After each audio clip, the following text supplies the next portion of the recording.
Director Lyons, your opening statement referenced the importance of protecting children, and I'm glad to hear your commitment to that.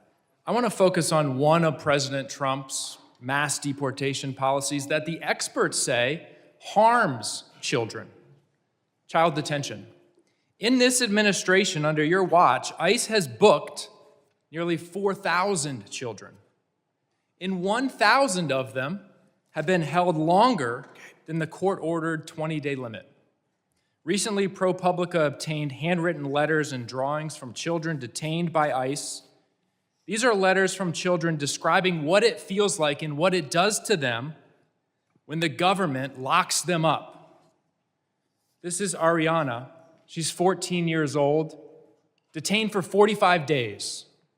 Since I got to this center, all I feel is sadness and mostly depression. This is Mia, 7 years old. I don't want to be in this place. I want to go to my school. This is Scarlett, 17 years old. I feel very bored and overwhelmed because I am locked up. This is Gabby, 14 years old. I feel so much sadness and depression of not being able to leave. This is Maria, 9 years old. Me and Dilly am not happy. Please get me out of here.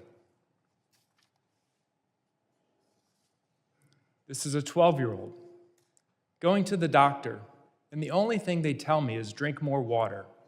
The water here is what makes people sick. And this one got me, Mr. Lyons, because this is a 5-year-old, Luis Annie. My son's 5. He can't write many words, but he can communicate through drawings like this. This is a picture of Luis Annie's family.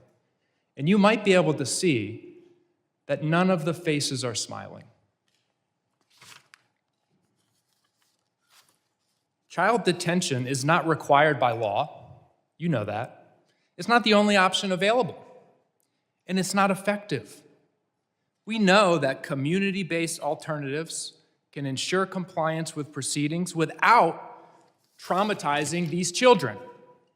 Yet, you continue to detain and hold children for weeks or months, depriving them of school, stability, leaving them afraid, sick, and confused.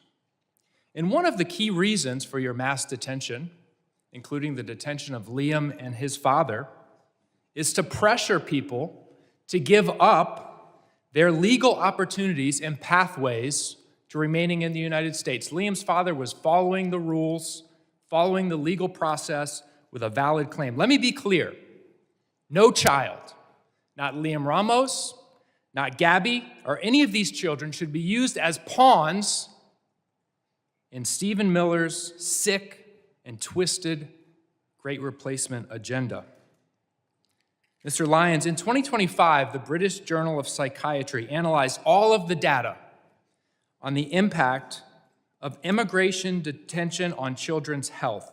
Have you read that study and analysis? No, sir, I haven't. You're the director of you are not familiar with that literature. No, sir. You could tell me, I'm sure, chapter and verse on the tactics and the equipment that your agents use, military-style equipment across the country in American cities, but you don't know anything about the literature of the impacts of your policies on children. You haven't read it. No, sir. The Flores Agreement, I'm sure you know that, sets a 20-day limit on detaining children. You and the Trump administration are trying to terminate that agreement. How long would you like to hold children? 20 days, 40 days, 60 days, 100 days? What's the right number, Mr. Lyons? So we wouldn't like to hold any children. We would like to remove that family unit together safely and humanely and as quickly as possible. Thank you. Since you haven't read the literature, let me tell you what it says. Detention harms children. No period. No period. Not 20, 40, 75 days that you're holding children can be deemed safe. All detention of children has adverse impacts and is profoundly detrimental.